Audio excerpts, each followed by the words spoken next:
Hanuman as you gaze at the tip of the nose. Dobu karki ube hateli korvarli maile bheli. Next asana is Pachimatanasana. Now hold the respective toe with the index and middle fingers. Lean forward and down, bringing the forehead to the knees. Perform Mahamudra Bandha as you visualize Swamiji. Is Ugrasana. Now raise back up and interlace the hands behind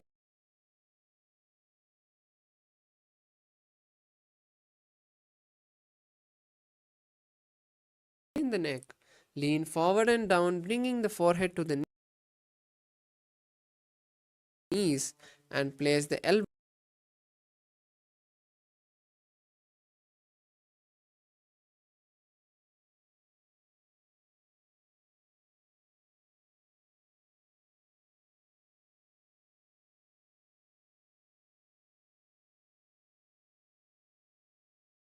outside of the legs.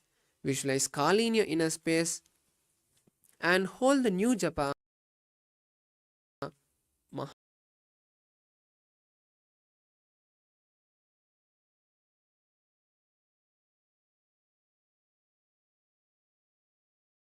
Sadashivoham in your inner space. Swapanibhyam dridham dhritva janubari shironyasete. Next asana is Marichi Asana. Now keep the legs, both the legs stretched forward and bring one leg towards the perineum with the knees upward. Interlace, wrap your legs and interlace your hands behind the back. Bring leaning forward and placing the forehead on the knee of the stretched leg. Visualize the sage Marichi and perform Mahamudra Bandha. उत्तानपादं क्रौञ्चं च मरीचिं वीरभद्रकं नटराजं त्रिकोणं च सुप्ताङ्गुष्ठप्रसारणे. Next asana is Mahamudrasana. Now rest the knee, raise knee on the mat and hold the stretched leg with both the hands. Bring your forehead to the knees and perform Mahamudra.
Rasana as you visualize Swamiji.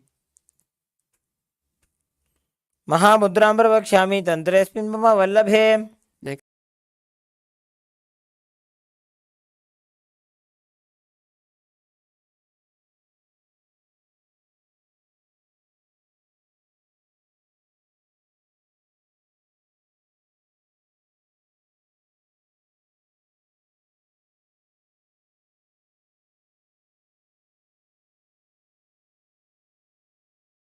प्रवक्ष्यामि तन्त्रेऽस्मिन् मम वल्लभे.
Paramashivoham. Om Nithyananda Paramashivoham.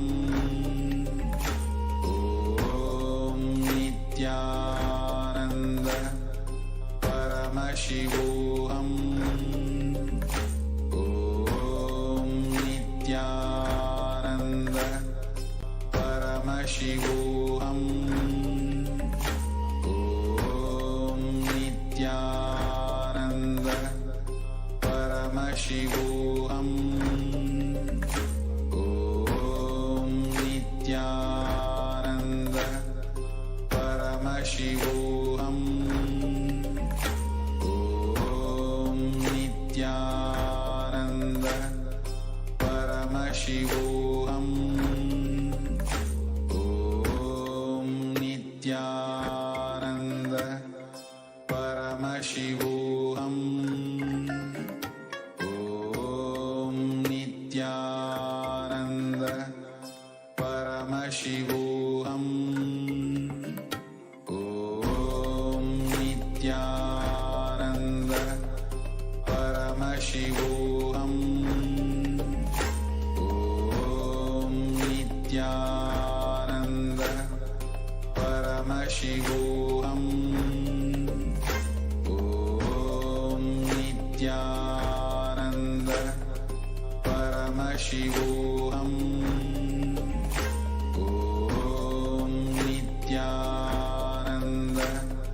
Paramashivoham.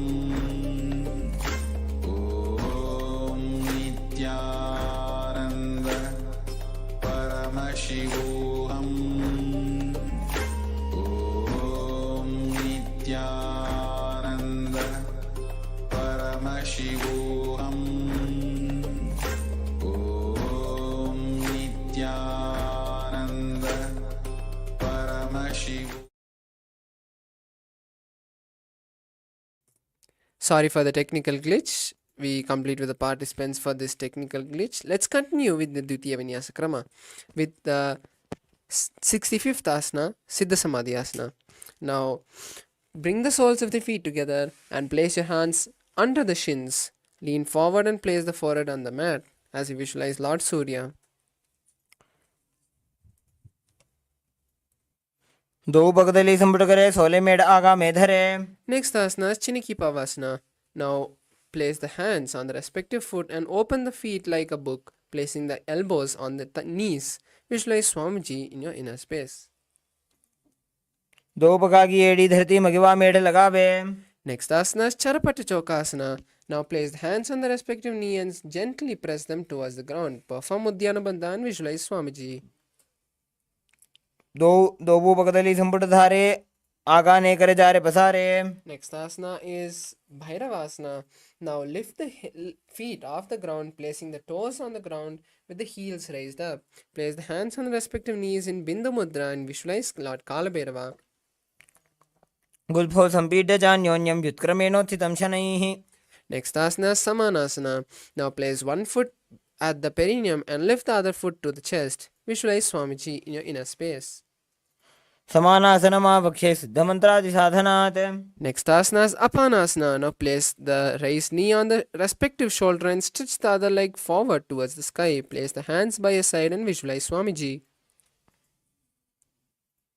केवलं पादमेकञ्च स्कन्धे चारोपे यत्नतः. Next asana is Samanasana on the opposite side. Now lift one leg towards the chest and let the other leg to the perineum.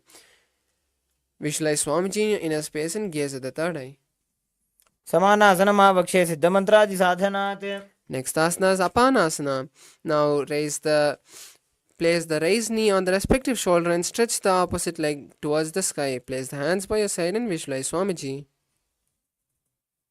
केवलं पादमेकञ्च स्कन्धे चारोपे यत्नतः. Next asana is Gomukasana. Now cross the feet, placing the heels by the hips. Align the knees to the center of the body and place your hands on the top knee. Visualize the face of a cow and perform Sitkari Kumbhaka for the following asanas. As you inhale with the teeth clenched, keeping the tongue on the upper palate, hold the new japa Om Nithyanandoham. सव्ये दक्षिणगुल्फं तु पृष्ठपार्श्वे नियोजयेत्. Next asana is Anusuyasana. From Gomakasana, hold the opposite big toes with index middle fingers as you perform Udyana Bandha and visualize Rishika Anusuya. दक्षिण कोण नीचे उठाने, बाहों ताकि ऊपर आने. Next asana is Anusuyasana 2. Now interlace the fingers behind the back and lean forward and down, placing the nose on the ground. Visualize Rishika Anusuya. जीमणा गोदा की संधि, उपरिटा वागोड़ा की संधि. Next asana is Garudasana 2. Now sit on the ground with one heel pressed on the perineum and the other foot flat on the ground with the knee raised up. Place the hands on respective knees and visualize Lord Garuda. डाबो पग मोड़ी AD माहिलो गुल्फमूल द्वार नीचे दे. Next asana is Garuda, which is Naradasana. Now sit on the heel which was touching the perineum and interlace your hands behind the back, twisting outside of the raised knee. Visualize Sage Narada. पिष्टिज वाम पगदली केरी, भूपरिता ही लगा बेफेरी. Next asana is Matsya Pitakasana. Now place the heel which was under the perineum on the opposite thigh and hold the raised legs, respective hand, and with the other hand hold the shin on the raised leg. Visualize Matsya, the fish avatar of Lord Vishnu. वामेन वामांगुष्ठं तु गृहीतं मत्स्यपीठकम्. Next asana is Gomakasana on the opposite side. Perform Gomakasana and visualize a cow in your inner space. सव्ये दक्षिणगुल्फं तु पृष्ठपार्श्वे नियोजयेत्. दक्षिणे अपि तथा सव्यं गोमुखं गोमुखं यथा. Next asana is Anusuyasana 2. Anusuyasana. Now hold the opposite big toes as you continue to visualize yourself as Rishika Anusuya. दक्षिण कोण नीचे उठाने, बाहों ताकि ऊपर आने. Next asana is Anusuyasana 2. Now interlace the hands behind the back and lean forward, bringing the nose to the ground. Visualize yourself as Rishika Anusuya. जीमणा गोदा की संधि, उपरिटा वागोड़ा की संधि. Next asana is Garudasana 2. Now place one heel by the perineum and raise the opposite leg towards the chest with the foot flat on the ground. Place the hands on the respective knee as you visualize Lord Garuda. डाबो पग मोड़ी AD माहिलो गुल्फमूल द्वार नीचे दे. Next asana is Naradasana on the opposite side. Now sit on the heel which was touching the perineum and interlace the hands behind the neck, turning outside of the raised knee. Visualize the sage Narada. पिष्टिज वाम पगदली केरी, भूपरिता ही लगा बेफेरी. Next asana is Matsya Pitakasana. Now place the heel which was under the perineum on the opposite thigh. Hold the opposite thigh's foot with the respective hand and with the other hand hold the shin of the raised leg. Visualize the fish avatar of Lord Vishnu. वामेन वामांगुष्ठं तु गृहीतं मत्स्यपीठकम्. Next asana is Matsyendrasana. Now place one foot on the opposite thigh and place the opposite foot on the ground beside the opposite thigh. Twist and bring the elbow outside of the raised knee as you keep the raised arm by the neck. Turn back and visualize the great sage Matsyendranatha. उदरं पश्चिमाभासं कृत्वा तिष्ठति यत्ततः. Next asana is Kubhasana. Now with the hand that is placed behind, hold the respective ear and with the bent hand, hold the opposite leg. Visualize a camel. आसन को गुण झोलो जाए. Next asana is Matsyendrasana 2. Now stretch the hand which was touching the ear and place it back on the ground. Visualize the great sage Matsyendranatha. मत्स्येन्द्रपीठं जठर प्रदीप्तिं Prachanda रुक्मण्डल खण्डनास्त्रम्. Next asana is Matsyendrasana on the opposite side. Visualize Matsyendranatha and gaze at the third eye. उदरं पश्चिमाभासं कृत्वा तिष्ठति यत्ततः. Next asana is Kubhasana. Now perform Kubhasana on the opposite side as you visualize yourself as a camel. आसन को गुण झोलो जाए.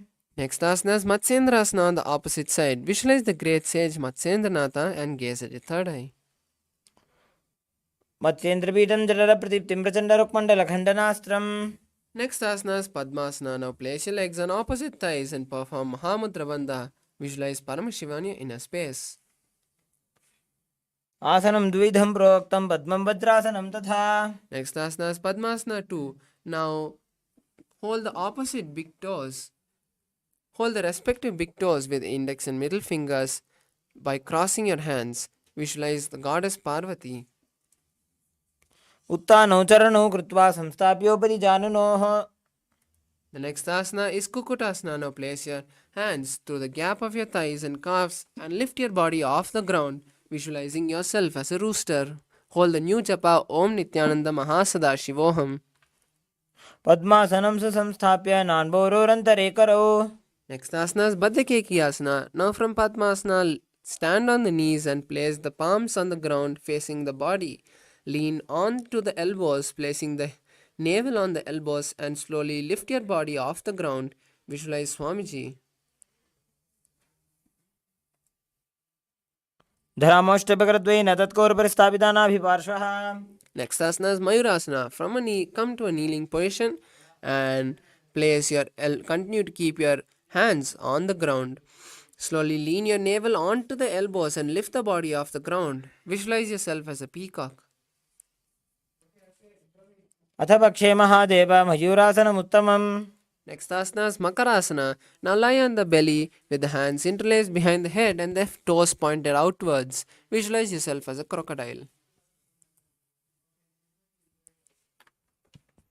अध्यासचेते हृदयं निधाय भूमौ च पादौ च प्रसार्यमानौ शिरश्च धृत्वा करदण्डयुग्मे देहाग्निकारं मकरासनं दत्. Next asana is Shalabhasana. Now place your hands by the chest and lift the legs off the ground. Visualize yourself as a locust. अध्यासचेते करयुग्मवक्षौ भूमिवष्टभ्यकरयोः स्थलाभ्याम्. Next asana is Ushtrasana. Now hold on to the respective legs and pull them down to the sides of your hip. Visualize yourself as a camel. अध्यासचेते पदयुग्मव्यस्तं पृष्ठे निधायापि धृतं कराभ्याम्. Next asana is Dhanurasana. Now from Ushtrasana, raise the legs and hips simultaneously up towards your head as you visualize yourself as Lord Shiva's bow. प्रसार्य पादौ भीदण्डरूपौ करौ च पृष्ठे धृतपादयुग्मम्. Next asana is Bhagasana. Now keep your heels flat on the ground and sit on top of the heels. Place your hands on the respective thighs as you visualize Swamiji in your inner space. उल्टा मोड़ी पावदो ऐसे बहुरो जुगति करे एक ऐसे. Next asana is Gohyasana. Now place your forearms on the ground and interlace the fingers. Place your crown in between of the forearms and walk your feet forward, lifting your legs off the ground. Balance with your knees bent and visualize Swamiji.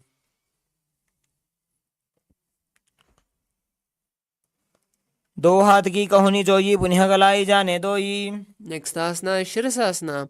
Now from Gohyasana, slowly balance and raise the legs straight up. Visualize Swamiji and gaze at the nose. विपरीतं मण्डलं च द्विधैव विदितं हिनः. Next asana is Podhyasana. Now sit with the hands beneath the calf and stretch the legs up, bringing the knees to the forehead. Perform Bastarika Kumbhaka for the following asanas as you intensely exhale. Visualize Swamiji.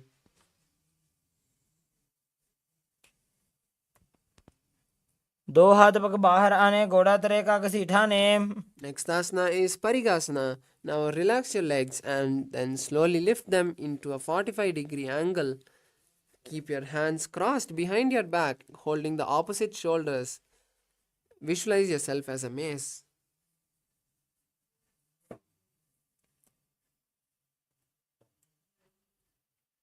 उत्तानशयनं कृत्वा पादौ मिलित्वा प्रसार्य. Next asana is Naukasana. Now rest your legs for a moment and then raise them back up into the 45-degree angle.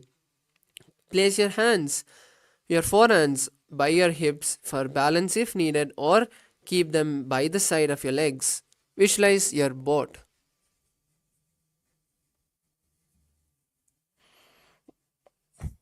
उत्तानशयनं कुर्पराभ्यां भूमिं वष्टभ्य हस्तौ नितम्बं निधाय Next asana is Rudrasana. Now sit with the heels of the feet together. Scoop the hands under the feet and bring the legs to the chest. Visualize yourself as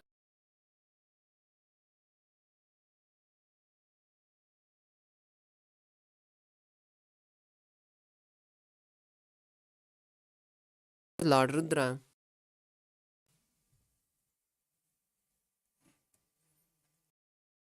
अगदली संपूटकरी हाथस्य पक ऊंचाई. Next asana is Utmukha Pitasana 2.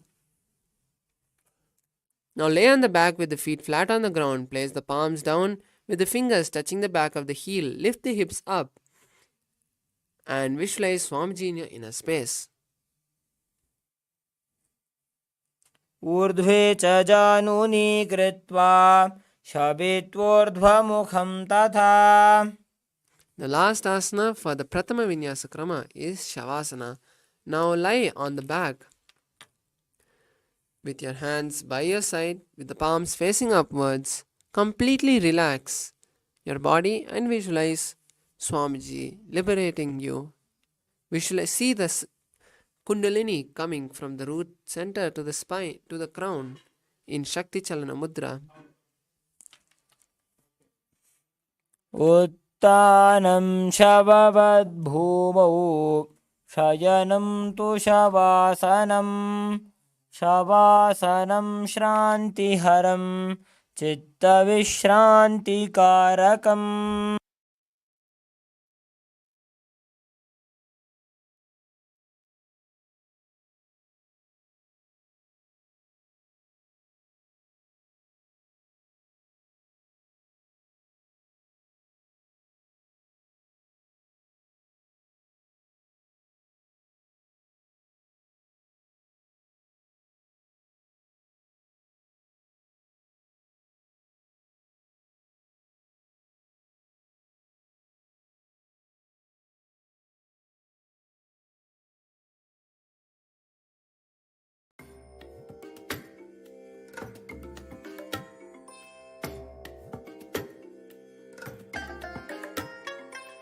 I bless you all. Let you all.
Now slowly come back to your body. Start wiggling your toes and fingers, your ankles and wrists, and lift your legs to your chest, wrapping your legs around the body. Wrap your legs with your hands and rock from side to side as you slowly come to a seated posture with your body in a comfortable position. Now we have successfully finished the 108 asanas of the Pratama Vinyasa Krama. Now we have to continue with the Dvitiya Vinyasa Krama, with the first asana being Yathashanishta asana. Now come to a comfortable seated position with your body in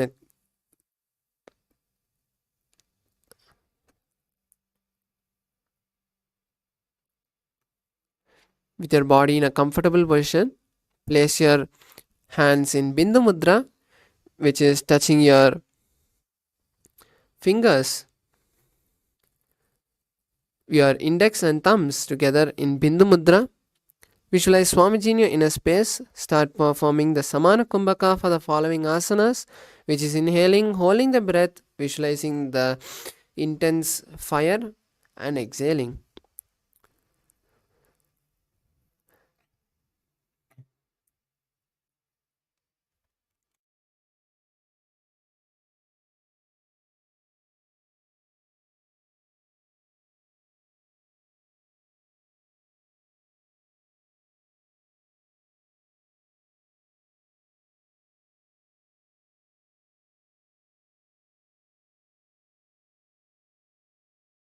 पर्यङ्कं तत्समाख्यातं यतसंस्थं यथा स्थितिः.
The next asana is Samasana. Now sit in a cross-legged position with your hands in Bindu Mudra. Visualize Swamiji in your inner space and continue to perform Samana Kumbhaka. इदानीं गर्भिणीनां योगाभ्यासो यथा लघु.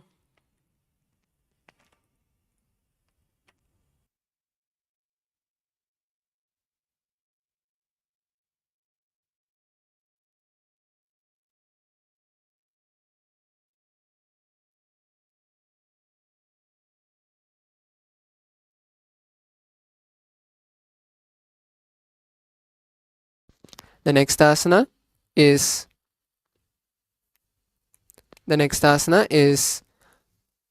Muktasana. Now continue to maintain the same position as you place your palms on the respective knee. Visualize Swamiji liberating you and gaze at the nose. जीविनीं सूक्ष्मां दक्षिणेतरगुल्फतः.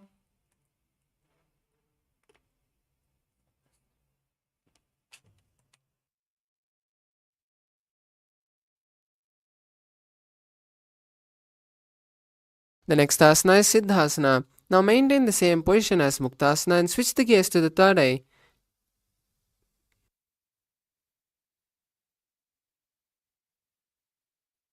दृशा पश्यन् भ्रुवरन्तरं चैतन्मोक्षकपातभेदजनकं सिद्धासनं प्रोच्यते.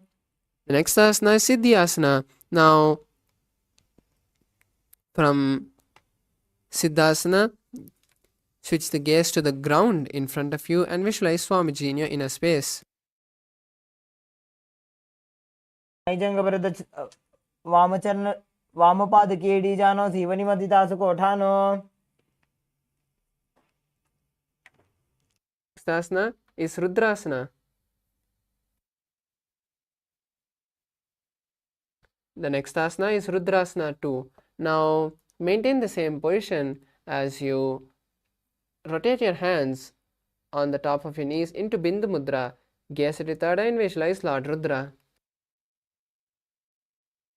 वामचरण पर दक्षिण राखे एक जुगति ऐसे विधि राखे. Next asana is Santadunasana. Now maintain the same position and switch the gaze to your nose. Visualize you're unshakable. आसन की one मन की चन चलता meet. Next asana is Siddhasana 2. Now maintain the same position and cup your palms into a lotus and place it in front of your navel. Visualize Swamiji. ऋजुकाय समासीना सिद्धासनमुदीरितम्. Next asana is Bandha Yoni Asana. Now visualize that you have the power to create as you perform the Shanmukhi Mudra. Lock your mouth with the little and ring finger. Close your nose with the middle finger. Close your eyes with the index finger and the ears with the thumbs. यत्र मध्ये महादेव बन्धयोन्यासने शृणु. Next asana is Virasana. Now place one foot on the thigh and the other foot onto the opposite thigh. Touch the thumbs and index in Bindu Mudra and visualize the space of bravery. एकं पादमथैकस्मिन् विन्यस्योरुणि संस्थितः इतरस्मिन् स्तथा चोरुं वीरासनमुदीरितम्. Next asana is Valmikasana. Now maintain the same posture as you gaze at the third eye and visualize the great sage Valmiki. दावा पग की पगदली पुनिएडी है जोय. Next asana is Joni Mudrasana. Now maintain the same posture as you switch the gaze to the nose and visualize the Yoni Mandala. वाम पाद की पगदली जाहि माहिली कोरे. The next asana is Yoni Asana. Maintain the same posture as you switch the gaze to the third eye. Visualize the Yoni Mandala.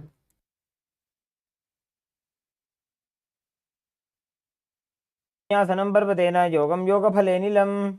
Next asana is Bhadrasana 3. Now bring the soles of the feet together and hold the feet with both your hands. Perform Uddiyana Bandha and visualize Veerabhadra. गुल्फौ च वृषणस्यादः सीवन्त्याः पार्श्वयोः क्षिपेत्.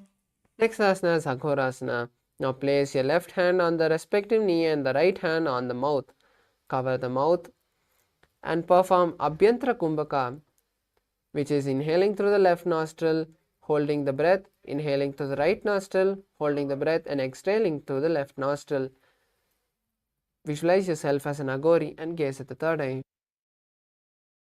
पूर्वको विश्रिका जोई वाही विधि जोगी जैसोई. Next asana is Kaneri Pavasana. Now place the elbows on the respective soles and rest your chin on the palms. Perform Uddiyana Bandha and visualize drinking water as an elephant.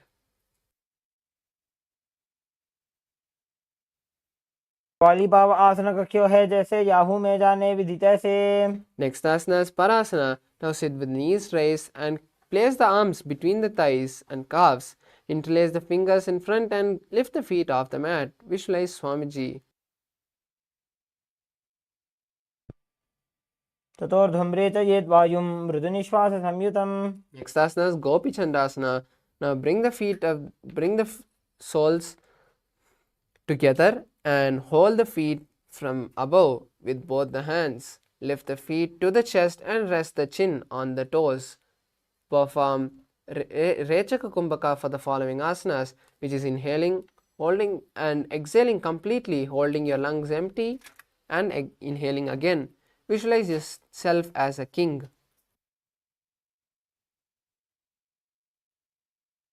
पूर्व विधि पगा का अंगूठा कंठ को पराशे. Next asana is Uttarasana. Now place the soles of the feet together and scoop the hands under the legs, lifting the legs to the chest. Rest your chin on the soles as you visualize your body free from any disease. तो पगदली संपुटटाने उभय हस्त करी उरद हिताने. Next asana is Vishishtasana. From Uttarasana, lift the legs towards the face and place the legs in front of your face as you visualize yourself excelling in everything. दो पगदली जोड़ी संपुट करे. The next asana is Bhujasana.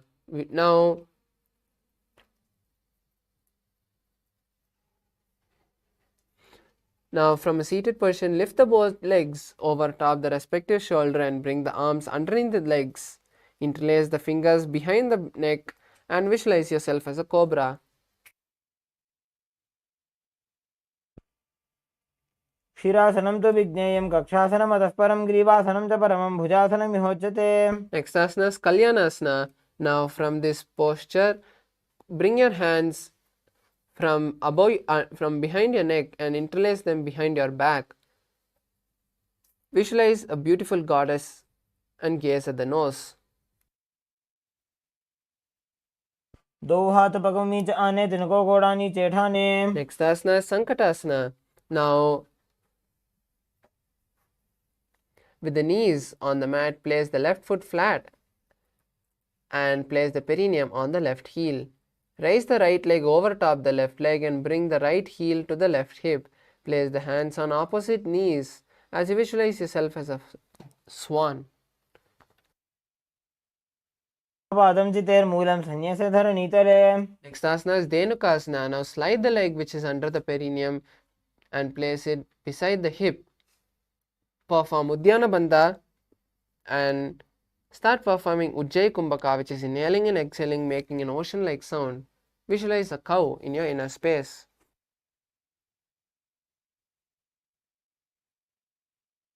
नगरपञ्चडं ऋषिलिन्दगल्यम्नि. Next asana is Machandrasana. Now place the right foot on the left thigh and place the left foot on the right knee. Bring the left hand behind the back and hold the right thigh. Place the hands on the left thigh and twist the body. Visualize Swamiji in your inner space. वामजङ्गपर दक्षिणटाने वामहस्तपिष्ठीति स आने. Next asana is Machandrasana 2. Now from Machandrasana, untwist and hold on to respective big toes as you lean the forehead forward and touch it to the ground. Visualize Swamiji. प्रथमजी मनोचरण जजोजी वामजङ्गपरि राखे सोई. Next asana is Guru Asana. Now maintain the same posture as you interlace the fingers and place them on the top knee. Visualize Swamiji. ऊर्मूले इतरपादस्य कनिष्ठिका प्रदेशगुल्फं संस्थाप्य. Next asana is Sankatasana on the opposite side. Now place one heel under the perineum and cross the leg with the opposite leg. Hold the opposite knees and visualize yourself as a swan. वामपादं चितेर्मूलं संन्यस्य धरणीतले. Next asana is Dhenukasana. Now slide the leg which is under the heel and place it by the hip. Perform Uddiyana Bandha and stack the hands, stab the palms on top of the top knee as you visualize a cow. अनुशाकी नगरपञ्चडं ऋषिलिन्दगल्यम्नि. Next asana is Machandrasana. Now twist the body and hold on to opposite thighs. Visualize Swamiji and gaze at the third eye. वामजङ्गपरि दक्षिणटाने वामहस्तपिष्ठीति स आने. Next asana is Machandrasana 2. Now untwist the body and hold on to the opposite legs as you lean down, placing the forehead on the mat. Visualize Swamiji. प्रथमजी मनोचरण जजोजी वामजङ्गपरि राखे सोई. Next asana is Guru Asana. Now maintain the same posture as you interlace the hands and place it on the top knee. Visualize Swamiji and perform Mahamudra Bandha. मूले इतरपादस्य कनिष्ठिका प्रदेशगुल्फं संस्थाप्य. Next asana is Pashvasana. Now sit with the feet flat on the ground with the knees against your chest. Hold on to opposite knees and press the tongue against the upper palate as you visualize Swamiji. पादतले भूमौ निधाय जानुनिवृत्ति निधाय. Next asana is Bodhashokasana. Now keep the feet flat on the mat and wrap the arms around the knees, holding on to the opposite wrist. Place the chin on the knees and gaze at the nose. दो पगदली भूपरि धरे कोरमा हिलिये से करे. Next asana is Kurakatasana. Now maintain the same posture and place the arms under the knees. Hold on to the opposite elbows and visualize Swamiji as you gaze at the nose.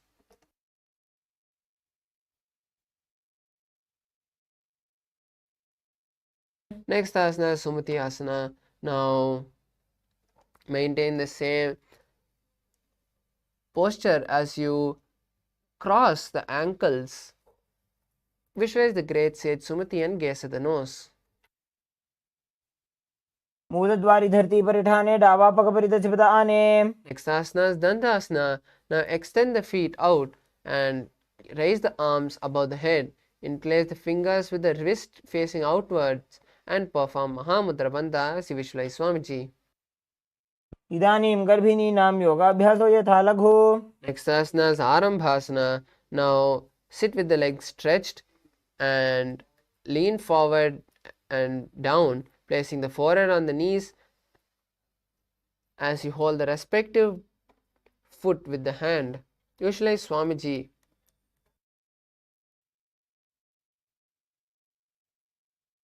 दोवू पग मिलिवा पसारी पगागा अंगूठा पकड़ी लीला टकोड़ा लगावे. Next asana is Bhidokasana. Now continue to keep the legs extended as you separate them apart. Bring the shoulders down and wrap the hands around the legs, holding the soles as you bring the forehead to the ground. Visualize Swamiji and gaze at the third eye. प्रथम बेसी दो पा पसारी कुछ को उर्त को कोरडो डारे. Next asana is Jalandhari Pavasana. Now extend both the hands out under the heels with the palms facing forward. Place the forehead behind the heels and visualize Swamiji gazing at the nose. दो एड़ी में लिखे दीजिए हाथ पसारी. Next asana is Urdhva Pachimatanasana. Now sit with the legs extended and place one leg above the neck, behind the neck. Lean forward and down, holding the stretched leg with both the hands as you visualize Swamiji.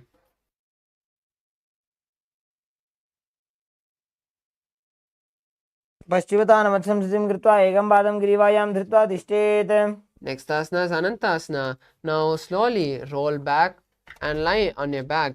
Continue to keep the leg behind your neck and hold the leg which is behind the neck with the opposite hand. Visualize you are the eternal one as you gaze at the nose.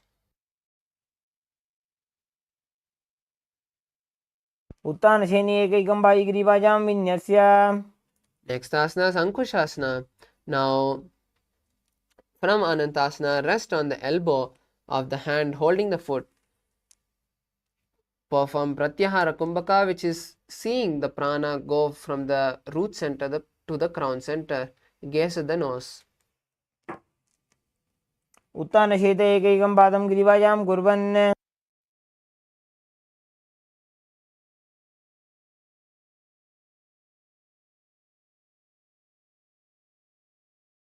The next asana is Drishasana.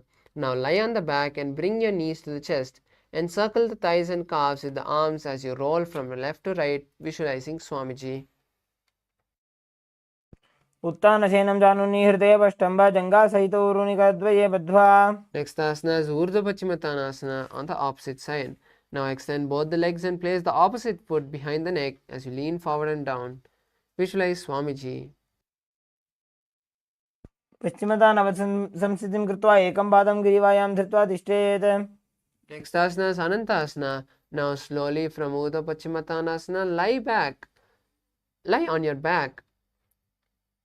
Hold the leg which is behind the neck with the opposite hand as you visualize yourself as the eternal one. उत्तानशयने एकैकं by ग्रीवायां विन्यस्य. Next asana is Ankushasana. Now roll onto the hand which was holding the foot and visualize yourself as complete control. Gaze at the nose. उत्तानशयित एकैकं पादं ग्रीवायां कुर्वन्.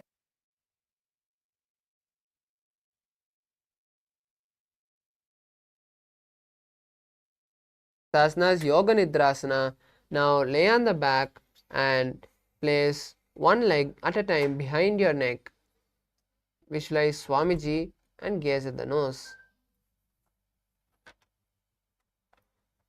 पादाभ्यां वेष्टयेत् कण्ठं हस्ताभ्यां पृष्ठबन्धनम्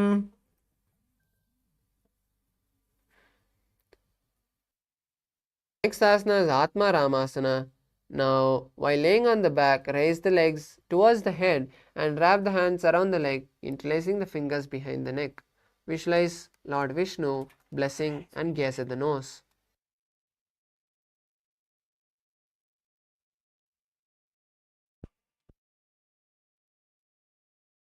आत्माराम आसन प्रथमसो धोसो वे Next asana is Kochikasana. Now, lie on the back with the knees to the chest and the soles facing up. Extend the arms sideways and visualize Swamiji. दो हाथ सीधा सा करे 300 बेसपा करे. Next asana is the sequence of Jatara Parivritti 1, 2 and 3. Visualize Swamiji throughout this sequence. Now lie on your back with the knees to the chest. Stretch the arms to the side at the shoulder level. Jatara Parivritti 1. Now place one knee bent and the other knee straight on the ground. Jatara Parivritti 2. Keep both the knees bent to one side. Jatara Parivritti 3. Keep both the legs straight to one side and hold the leg with the hand. Look in the opposite direction of the leg. Now we'll perform Jatara Parivritti 1, 2 and 3 on the opposite side. Bring the knees to the chest and keep the arms stretched at a shoulder level. For Jatara Parivritti 1, bend one knee to the ground and keep the other leg straight. Jatara Parivritti 2, keep both the legs knees bent to one side, and for Jatara Parivritti 3, straighten to one side and hold the legs with the hand. Gaze at the opposite side. परिवृत्ति कुक्ष भागे त्रिधा हि परिकीर्तितः बद्धकोणं सुप्तकोणम् ऊर्ध्वकोणमथापि च. Next asana is Dvipada. Now lie on the back and bend the knees, holding the feet on flat on the ground. Hold the ankles and keep the hips lifted up. Gaze at the nose and visualize you're a bridge. क्रियायुतं द्वन्द्वपीठ सर्वबलप्रदम्. Next asana is Paryankasana. Now lie on the back and place the feet flat on the mat. Bring the arms over the head and place the hands flat on the mat as well, with the fingers pointing towards the feet. Lift the entire body off the ground as you visualize yourself as a stone furniture. उत्तानशयनमस्तदलाभ्यां भूमिं वष्टभ्यः पादतलाभ्यां भूमिं धृत्वा. Next asana is Shotanasana. Now lie on your back and bring the knees to the chest. Hold the shoulders with the respective hand and move the hips in a circular motion. Visualize yourself as a playful dog.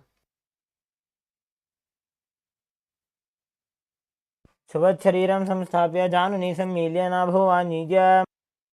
Next asana is Viparita Karani. Now lie on your back and raise the hips and legs up towards the sky. Bring the hands to the lower back for support if needed, or else keep the elbows and hand extended on the mat below. Balance here as you visualize Swamiji. भूतले सशिरो दत्त्वा खेनये चरणध्वजम्. Next asana is Viparita Karani 2. Now lie on the back and raise the hips and legs up. Like in Viparita Karani 1, just stop the circular motion of your legs and visualize Swamiji. करणी विपरीताख्या सर्वाधिव्याधिनाशिनी नित्यम् अभ्यासयुक्तस्य जाठराग्निविवर्धनी. Next asana is Langalasana. Now from Viparita Karani, slowly lower your legs behind your head. Continue to have Jalandhara Bandha as you visualize yourself as a plow. Keep your hands interlaced behind your back.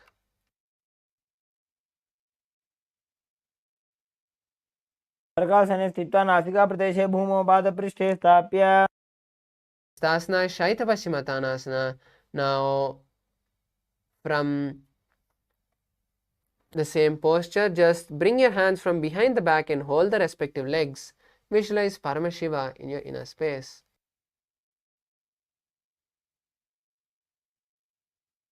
तानं शयित्वात् कुर्वीत शयितपश्चिमतानकम्. Next asana, Supta Konasana.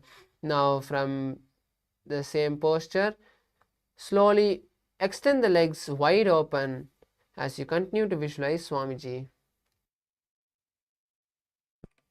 परिवृत्ते कुक्षे भागे त्रिधा हि परिकीर्तितः बद्धकोणं सुप्तकोणम् ऊर्ध्वकोणमथापि च. The next asana is Chakrasana. Now from this position, now slowly bring the feet together and roll onto your back as you continue to keep the legs straight. Visualize yourself as a wheel. शवासनस्थो द्वौ पादौ कुर्यान्मस्तकतः परो. Next asana, Supta Prasarita Padangushtasana. Lie on the back and keep the legs vertical. Hold the big toes with your index and middle fingers as you open them wide.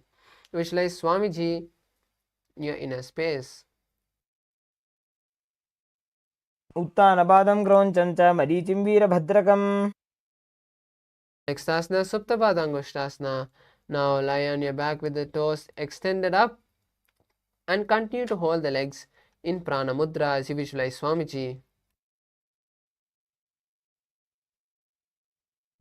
उत्तानपादं क्रौञ्चं च मरीचिं वीरभद्रकम्. Next asana is Matsyasana. From Shaitya Supta Padangushtasana, cross the legs into Padmasana and place them down. Hold the opposite elbows behind your head as you visualize yourself as the fish avatar of Vishnu. मुक्तपद्मासनं कृत्वा उत्तानशयनं चरेत् कूर्पराभ्यां शिरोवेष्ट्या मत्स्यासनं तु रोगः. Next asana is Parasharamasana. Now from Matsyasana, just place the back of the right hand on the left palm. Gaze to the nose and visualize Lord Rama.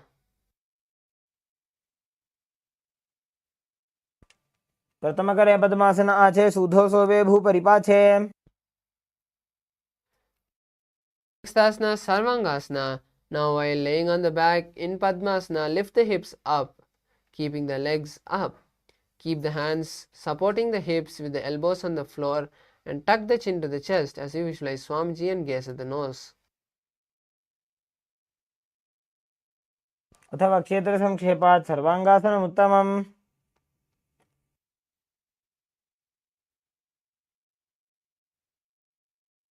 Next asana is Vrishtikasana. Now lay on the back and place one foot on the opposite thigh. Lift the other knee towards the head and extend both the arms up above the head and you hook the fingers.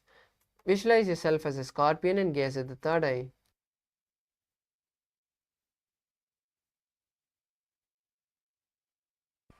प्रथमशयन सूधो शीर्षकेशिकी सन्धि सुदाखे. Next asana is Vrishtikasana on the opposite side. Now switch the position of your feet and maintain the same posture as you visualize yourself as a scorpion. प्रथमशयन सूधो शीर्षकेशिकी सन्धि सुदाखे. The next asana is Vrishabhadakshepasana. Now interlace your hands behind your head and bring one knee to the chest as you touch the knee from the inside with the opposite elbow. Do this on the other side again and again, alternating the feet as you visualize Swamiji in your inner space. उत्तानशयनं कृत्वा अङ्गुलिभिकन्दरं बद्ध्वा कूर्परो मिलित्वा. Next asana is Marottananasana. Now lie on the back and lift one leg at a time and try touching the respective ear. Visualize Swamiji in your inner space. श्रोतानौ संस्थितिः कृत्वा जानुद्वयं पर्यायेन कर्णयोः संस्पृशेत्. Next asana is Brikasana. Now while laying on the mat, place your feet flat and get up and sit back down and get up again. Do this again and again as you visualize yourself as a wolf. अथ उत्तानशयनं कृत्वा पादतलाभ्यां भूमिं धृत्वा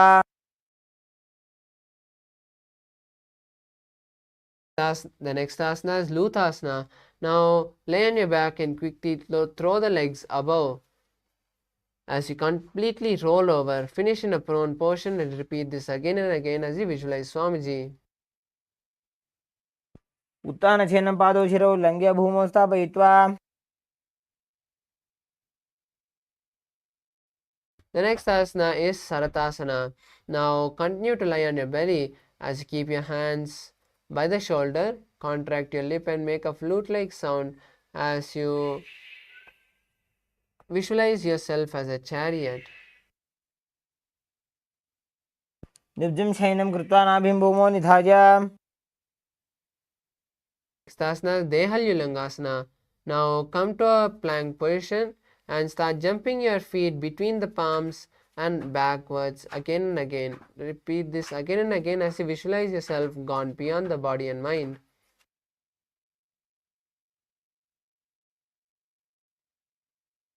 हस्तद्वयं बद्ध्वा तन्मध्ये चरणद्वयम् उड्डानैव बहिरानीय Next asana is Jatyasana. Now from standing position, bend forward and place the hands on the mat. Start walking on all four as you visualize yourself as a 60-year-old elephant. अथ जात्यासनं वक्षे येन जातिस्मरो भवेत् Next asana is Lolitakarna. Now stand with the knees bent with the feet pointing outwards. Place the elbows and keep the hands at the chest level. Swiftly move your arms across the body and then bring back to the center as you tilt the head back and shake it in all directions.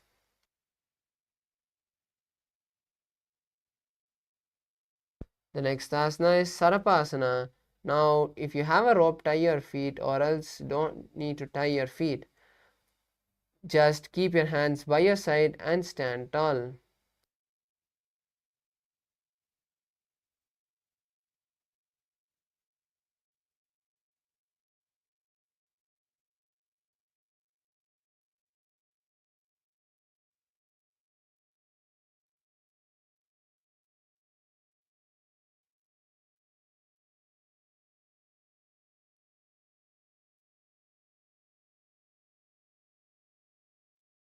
Visualize yourself. Visualize the Kundalini in you slowly raising from the Mooladhara to the crown center, the root center to the crown center. अथ सर्पासनं वक्षे वायुपाणाय केवलं शरीरं दण्डवत् तिष्ठेत् रज्जुबन्धस्तु पादयोः The next asana is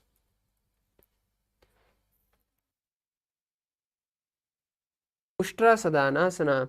Now stand tall and lean forward. Place the back of your palms on the mat and step on your fingers from the front. Start walking front and back in your mat as you visualize yourself as a camel. मुष्टिकनिष्ठिकाप्रदेशेन भूमौ निधाय उपरि पादतले संस्थाप्य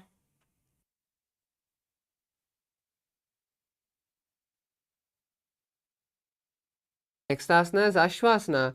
Now stand tall again and lean forward and down, placing the back of your palms on the mat and inserting your fingers under the feet from the side.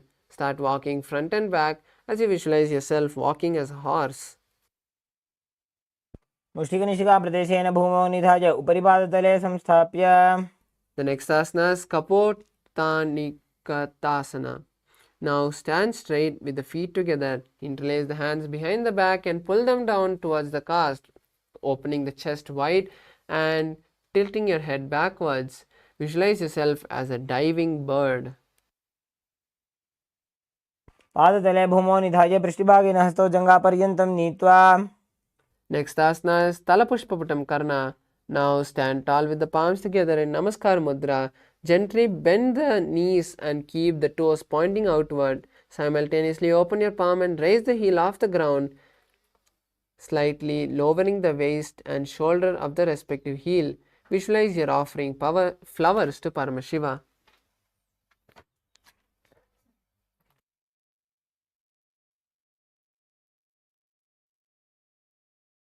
Next asana is Khadgasana. Now lay on the stomach and jump the feet up towards the hands and stand, bringing your palms together and forming the horn of the rhinoceros. Visualize yourself as a rhino and gaze at the nose. नृत्यसरतमासनं कृत्वा पादतलाभ्यां भूमिं वष्टभ्य. Next asana is Uttanottanam. Now sit all the way down and stand up again and again. Visualize yourself as Swamiji and gaze to the nose. पुनः पुनः उत्थातव्यम् अस्थितव्यम् इति उत्थानोत्थानं भवति. The next asana is Musalasana. Now stand up and raise the arm over the head and jump repeatedly. Visualize yourself as a mace. सरलं स्थित्वा ऊर्ध्वं बाहु नजेत् वारं वारम् उड्डानं कृत्वा.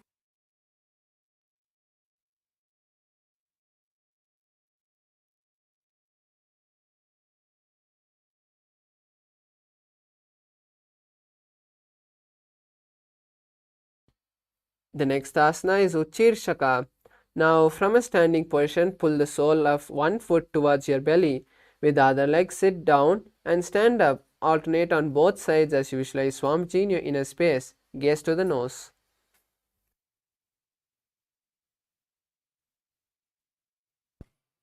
एकैकं पादतलं कुक्षौ निधाय तिष्ठेदुच्छीर्षकं भवति.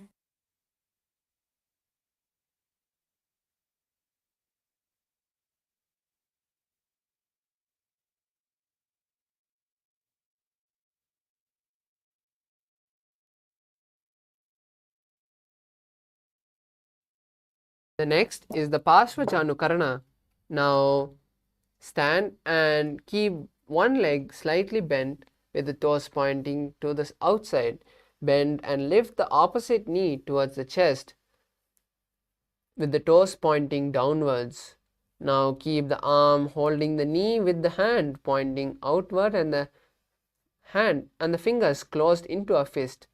Let the opposite hand hang down on top of the opposite thigh with the wrist twisted and the fingers pointing towards the body.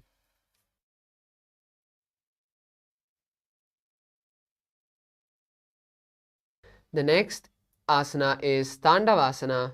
Now on one leg,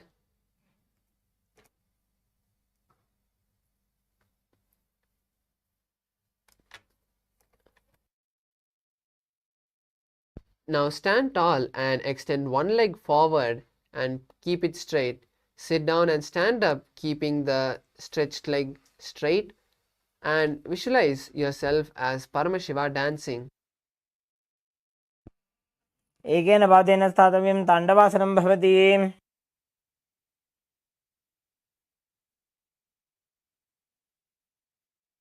The next asana is Brahmanasana. Now place your left foot on the inner thigh of the right leg. Stand erect on the mat like a rod and keep your hands by the side as you visualize yourself being blessed by Lord Brahma. ब्राह्मणासनमाभक्ष्य यत्कृत्वा ब्राह्मणो भवेत्. Next asana is Garudasana 3. Now stand tall and wrap the left leg over and around the right knee. Tuck the left toes on the opposite side of the right calf as you simultaneously cross the left arm over the right. Bring the palms together and visualize yourself as Lord Garuda. उत्थानकूर्मपीठं च संहद्गारुडमेव च. Next asana is Ekapadasana. Now stand straight on the right leg and place the left foot on the opposite thigh. Keep the hands relaxed by the knee as you visualize Swamiji in your inner space. रक्षाङ्घ्रिं वामपादस्य जङ्घोपरि निधाय च. Next asana is Dhruvasana. Now stand on the right leg and hold the big toes of the left foot and straighten them out to the side. Rotate your body quickly on the standing leg as you visualize yourself as the pole star. एकेन हस्तेन दण्डरूपस्य एकस्य पादस्य अग्रं धृत्वा. Next asana is Trivikramasana. Now stand on the right leg and place the left leg behind the neck. Sit down and stand up as you visualize Lord Vishnu taking 3 steps. ग्रीवायां पादं संस्थाप्य स्थातव्यम् उत्थातव्यं त्रिविक्रमासनं भवति.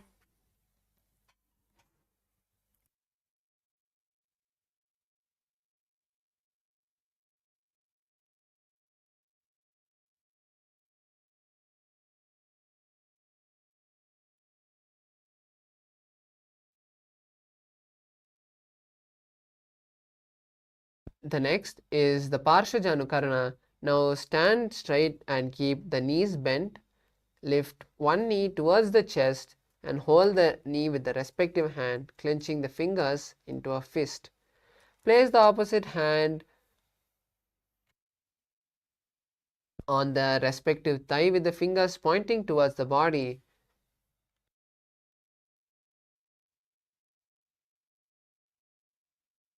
Next is Tandavasana on the opposite side. Now stand straight and lift one leg and stretch it forward. Sit down and stand up on one leg as you maintain the stretched leg straight. Visualize Lord Shiva dancing. एकेन पादेन स्थातव्यं ताण्डवासनं भवति. Next asana is Brahmanasana. Now place the right foot on the inner thigh and stand erect on the mat like a rod. Keep the hands by your side and visualize yourself being blessed by Lord Brahma. ब्राह्मणासनमावक्ष्य यत्कृत्वा ब्राह्मणो भवेत्.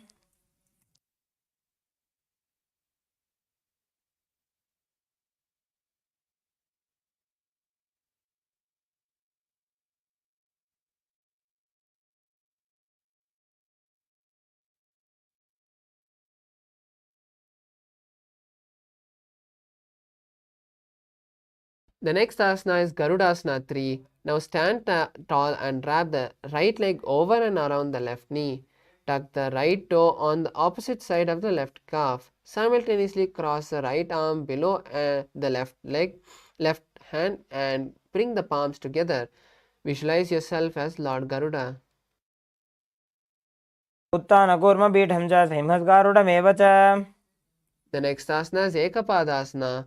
Now place the left leg on the thigh of the right foot. Keep the hands relaxed by the knee and visualize Swamiji. दक्षाङ्घ्रिं वामपादस्य जङ्घोपरि निधाय च. Next asana is Dhruvasana. Now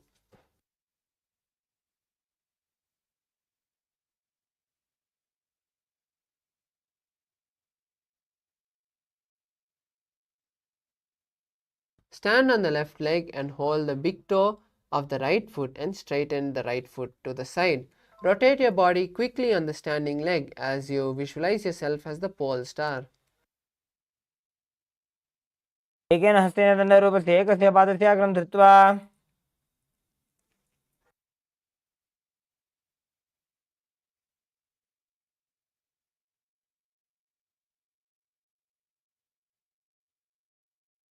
The next asana is Trivikramasana. Now stand on the right leg and place the left foot behind the neck. Stand tall and sit down as you visualize Lord Vishnu taking 3 steps. एकेन पादेन स्थातव्यम् उत्थातव्यम्. The next asana is Samanakakarana. Now stand with the feet close together and the toes pointed out. Keep both the hands by the side and be stable.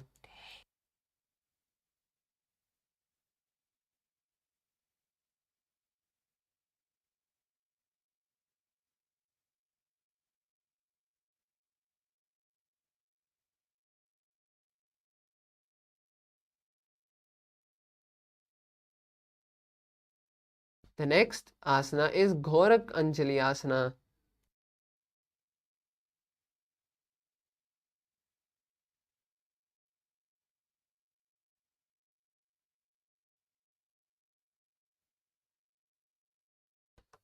Now stand tall and then squat down, bringing both the hands underneath the knees.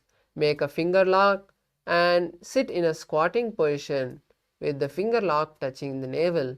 Visualize the great sage Goraknatha as you start performing Jiva Chala Kumbhaka, which is inhaling, visualizing the prana spread throughout the body and exhaling. perform this kumbhaka for the following asanas. प्रथम ही बो होए बाहुरी नीच पुनि होवे. Next asana is Kanchi asana. Now insert the hand between the thighs and calves and wrap them around. Squat down and hold the hands behind as you keep the chest straight. Visualize Swamiji in your inner space. ऊर्मध्याधस्थो निवेश्य नितम्बं धृत्वा पादतलाभ्यां भूमिं वष्टभ्य. Next asana is Bhairu asana. Now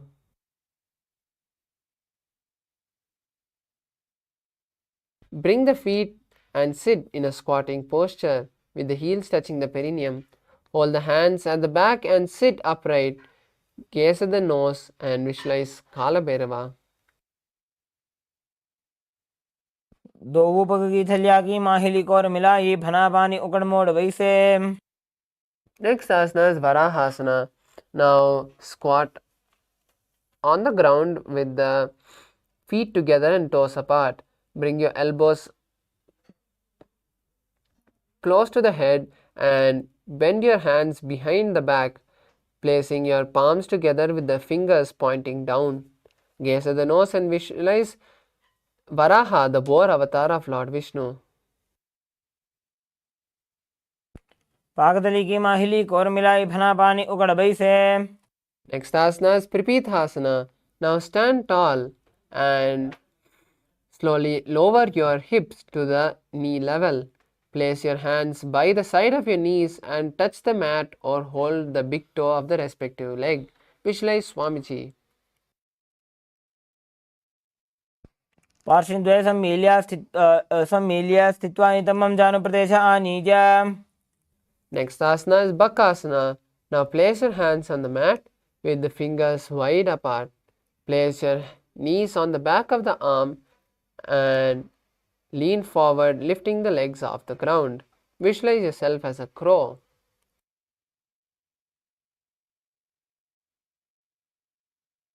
हस्ताभ्यामवनिमवष्टभ्य. Next asana is Shushtanga Kapalyasana. Now lean down and place the head on the ground.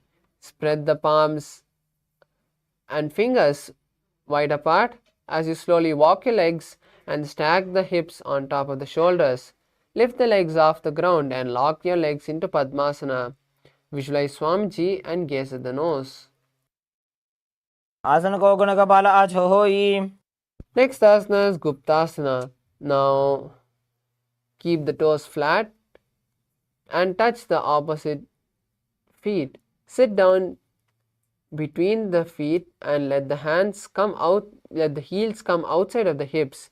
Keep the hands now on the respective knees and sit straight. As you gaze at the nose, visualizing yourself being seated in Paramashiva's secret seat. जानोर्भोरन्तरे पादौ कृत्वा पादौ च गोपयेत्.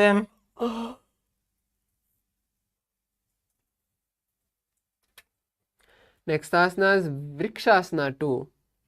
Now place the hands on the ground with the fingers wide apart. Lift your body up into a handstand and balance there as you visualize yourself as a tree. सप्तचक्रक्षालनाय vrikshasana विशेषकान्. Next asana is Shibhuasana. Maintain the same position as you just switch the gaze to the third eye and visualize Swamiji in your inner space. दो पग जोड़ी माही Gulf मिलाए.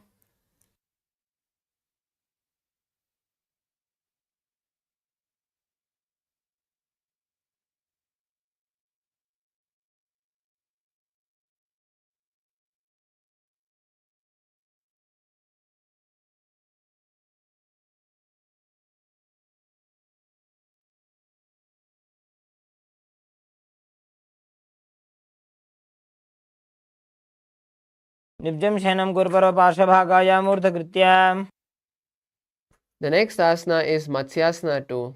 Now lie prone on your belly, place your hands on the hip and move from right to left as you visualize yourself as a snake. निब्जं शयनं कृत्वा हस्तौ नितम्बं संस्थाप्य पादौ दीघीकृत्य. The next asana is Niralambhanasana. Now lie on your belly and place the hands like a lotus holding the chin. Keep the legs straight and pointed as you visualize yourself as self-supported. कराभ्यां पङ्कजं कृत्वा तिष्ठेत् कूर्परया सुधीः. The next asana is Chatrasana. Now lie on your stomach and place the hands flat on the mat in front. Straighten the arms and bend the knees. Bring the feet towards the upper back and lift the head and chest. Visualize yourself as an umbrella protecting Swamiji from the sun rays as you perform Chatrasana.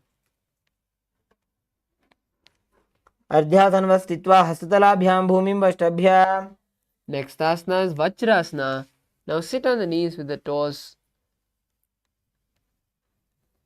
with the top of the feet flat on the mat.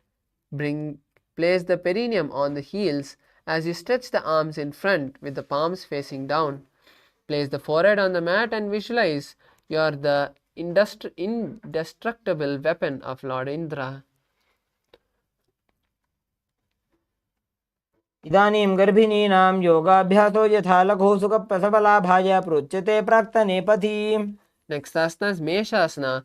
Now push your body up into Gajasana with your hands and feet on the mat and hips raised. Alternate striking the hand onto the ground. गजासनसंस्थितो एकैकं बाहुं भूमौ ताडयेत् मेषासनं भवति. Now maintain the Gajasana as you slowly lift your legs up into air. Slowly bring the forehead to the ground. Visualize yourself as unborn. गजासनसंस्थितो पादद्वयमन्तराळे कृत्य. The next asana is Dhanantarasana. Now sit on the heels with the legs together. Interlace the fingers around the toes and pull the feet towards the perineum. Then place the hands on the respective knees. Keep the spine straight and gaze at the nose as you visualize Swamiji. पूर्वविधिपरिहाता की काकसीस्यो फणाशरा मोडी. The next asana is Angamotanam. Now interlace your fingers in front and then behind you. Stretch the arms forward and then to the side, giving massage to various different muscles and joints. Visualize Swamiji in your inner space and perform Ujjayi Kumbhaka, which is inhaling and exhaling, making an ocean-like sound. हस्तयोः अङ्गुलिर्बद्ध्वा हस्तयोर्मध्यात् सर्वमङ्गं निष्कासयित्वा. Next asana is Garudasana 4. Now sit on your heels in Vajrasana. Let the feet be on the side of the thighs and keep the spine straight and hands on the knees. Visualize yourself as Lord Garuda flying Vishnu. जङ्गोरुभ्यां धरां पीड्य स्थिरकायो द्विजानुना जानुपरिकरद्वन्द्व गरुडासनमुच्यते. The next asana is Ananda Mandirasana. Now sit with the legs folded and the toes pointing backwards. Keep the knees wide in front and place the front of the buttocks on the ground. Gaze to the third eye and visualize residing in a blissful temple. अथ वक्षे वीरनाथ आनन्दमन्दिरासनं यत्कृत्वा अमरो धीरो भवत्येवेह साधकः.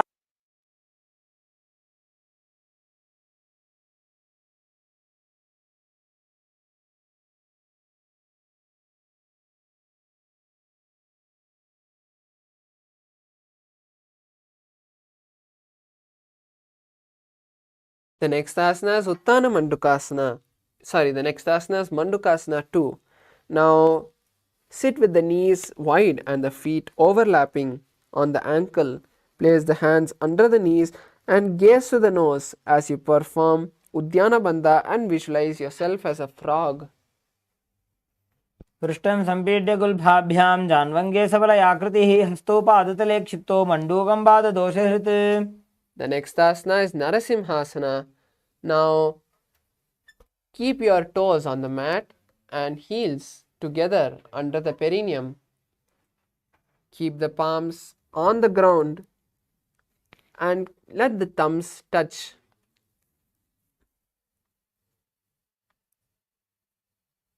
Lean forward and exhale with the tongues coming out. Exhale forcefully as you visualize Lord Narasimha in your inner space.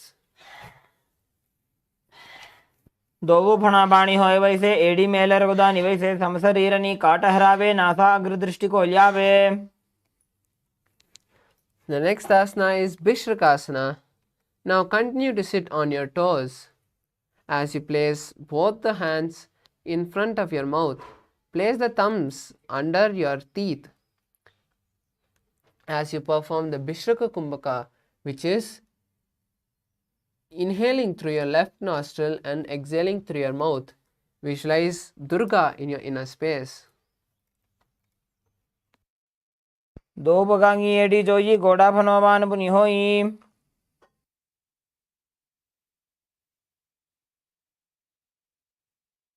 The next asana is Makadasana. Now keep the soles together and sit on top of your feet. Place the heels and bend the elbows, bringing the fingers to the chest as you scratch your body, imitating a monkey. Visualize yourself as a playful monkey and gaze to the third eye. दो बगदली संपुट आने तिनकी पिष्टि भूमि पर इटाने. The next asana is Vajrashankarasana. Now squat on the toes with your feet together and lift the knees off the floor. Hold the elbows behind the back as you gaze to the nose and visualize yourself as a diamond.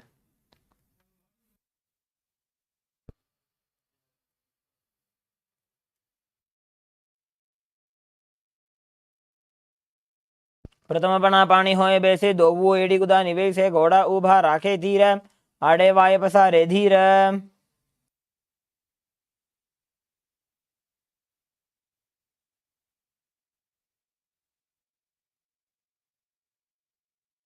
The next asana is Kanchanasana. Now cross your ankles and sit on the heels. Place the palms by the side of the mat. Visualize yourself having perfect health as you perform the Uddiyana Bandha, which is pulling the stomach in and up and gazing at the nose. खञ्जनासनमावक्ष्ये जित्कृत्वा सुस्थिरो भवेत्. The next asana is Kurmasana. Now, with the toes flat, cross the feet on the ankles and place the perineum on the heels. Keep the knees wide and on the floor as you rest the hands on the respective knee. Visualize yourself as a tortoise. गुल्फौ च वृषणस्याधो व्युत्क्रमेण समाहितौ ऋजुकायुशिरो ग्रीवं कूर्मासनमितीरितम्.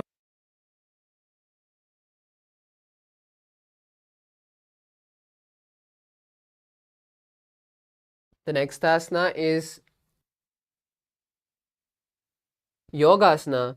Now with the toes flat, cross the feet and place the perineum on the heels. Gaze to the nose and visualize Swamiji as you continue to perform the Ujjayi Kumbhaka.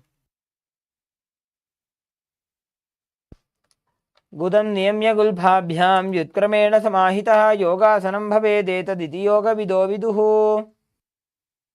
Next asana is Vijogasana. Now stand on the knees and cross the ankles behind the feet near the opposite knee. Hold the calves with the finger and insert the thumb. Hold the feet with the thumbs outside and the fingers inside. Gaze at the third eye and visualize oneness with your Guru.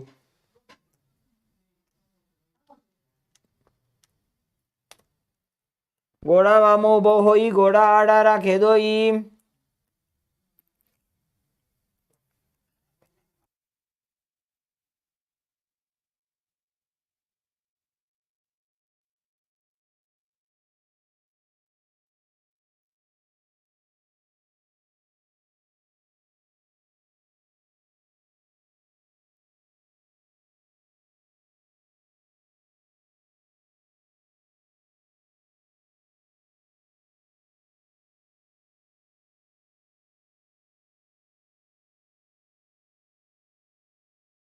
Next asana is Ushtrasana 2. Now, in a kneeling position, bend backwards and hold the ankles with the hand. Keep the arms straight and push the hips forward and tilt the head behind. Visualize yourself as a camel and continue to perform Ujjayi Kumbhaka. मेरुदण्डग्रन्थिदाढ्य संविपादयिषुप्पुमान्. Next asana is Jatyasana with the heels together and hands on the sole of the feet. Slowly bring the elbows down to the mat and place the back of the head on the mat. Visualize yourself as a blooming lotus and gaze at the nose. दो एड़ी संपुट करे सोले मूलद्वार इधर इधर है. Then the next asana is Viratasana. Now slowly lean down and place the back on the mat. Do this again and again as you visualize Swamiji in your inner space.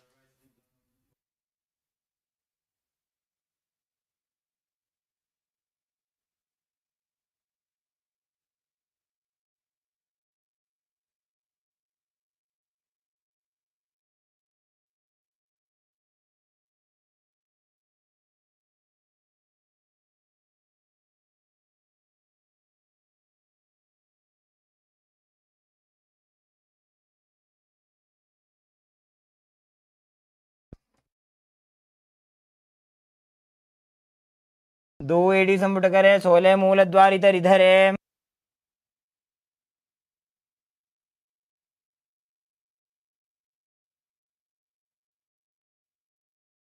The next asana is Kapotasana. Now from Viratasana, raise the hips higher and bring the forearms on the mat. Place the back of the head on the mat and hold the heels. Bring your head between the feet as you visualize yourself as a beautiful dove flying. मेरुदण्डग्रन्थिदाढ्य संविपादयिषुप्पुमान्. The next asana is Varasana. Now stand on the knees with the toes tucked. Hold the opposite arm and gaze to the nose. Visualize being blessed by Lord Paramashiva.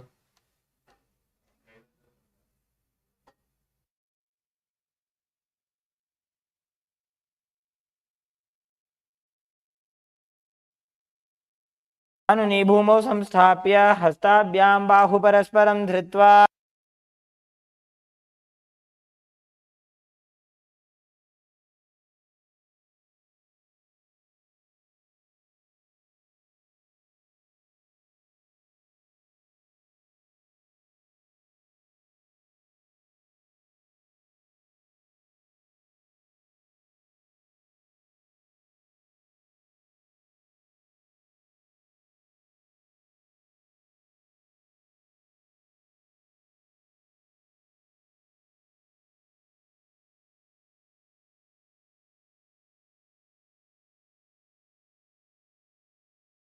Sorry for the technical glitch.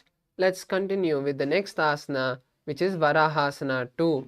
Now keep your knees together and tuck the toes. Lean forward and down. Bring the elbow to the mat. Hold the head with both the hands and rest the hands by the knees. Visualize yourself as the boar avatar of Lord Vishnu.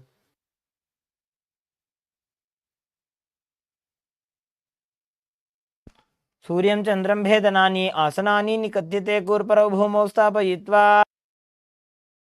The next asana is Mundasana. This is an inverted asana, so we request the participants to take support of the wall. Now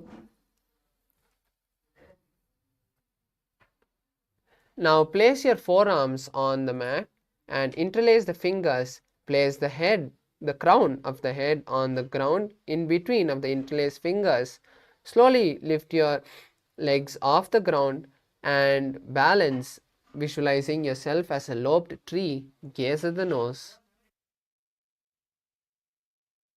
अधो मुण्डासनं वक्ष्ये सर्वेषां प्राणिनां सुखम्.